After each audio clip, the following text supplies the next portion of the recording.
There's been an underlying principle in everything that we've been working with so far, that we have a value, and that value that we predefine within JavaScript, we can access at a later point and run through the contents of that particular value.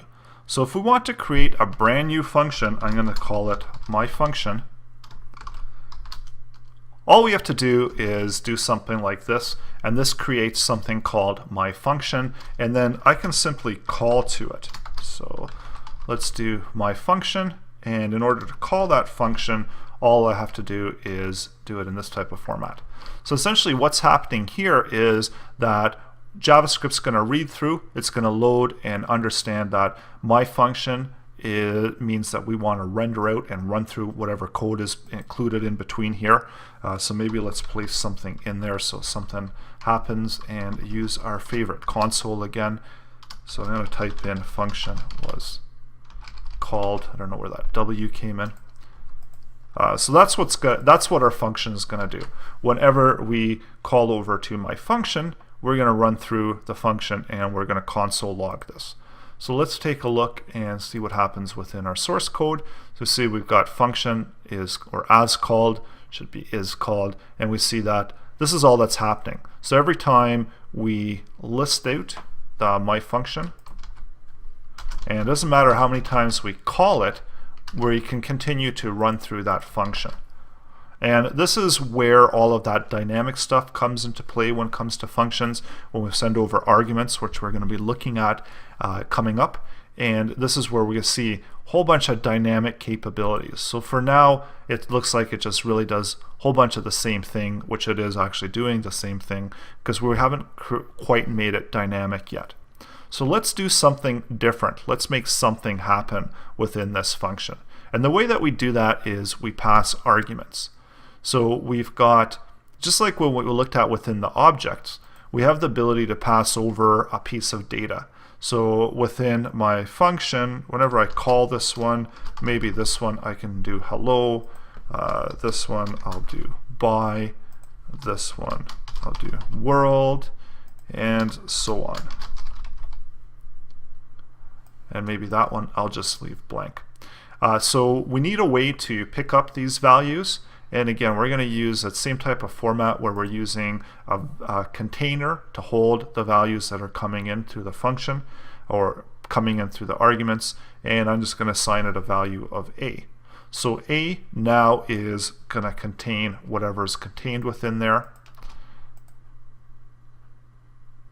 And maybe I'll do something like passed value and concatenate over a value of A.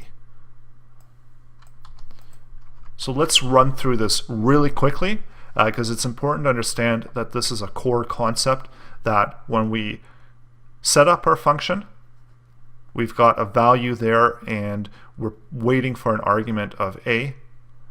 And once we pick up A, that value of A now contains whatever argument was passed. And now we're doing a console log, so this is the code that's going to run in the function. So whatever code we've got here, it's going to run through every time the function is called. And we're calling the function. The first time we're passing over hello as a value of A, so it should output function is called passed value hello by world and nothing. But when it hits here, so what do you think is going to happen here? Are we going to throw an error because we haven't passed anything through? What do you think is going to happen with this value of A?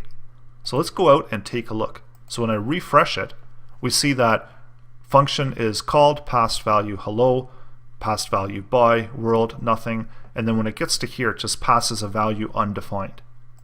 It's actually expecting a value there, and it's defining a value of A within the argument, so it comes up as undefined because in fact whenever we're going through here we're not able to pick up anything off of A because A itself has been undefined. And as you can see here, we're doing quite a bit with our function, that we're returning back and we're picking up information and sending it through, and we're doing some kind of manipulation with it. Make things more dynamic. So let's say we set up a variable. So I'm going to set up a variable and I'm going to give it a value of B. or I'm going to set it up as b with a value of 1. And then every time we call the function, we're going to increment b. And of course, we're going to look at this in more detail as we go through the course. And maybe I'll just do b plus and put a space in there. So we'll see what happens now.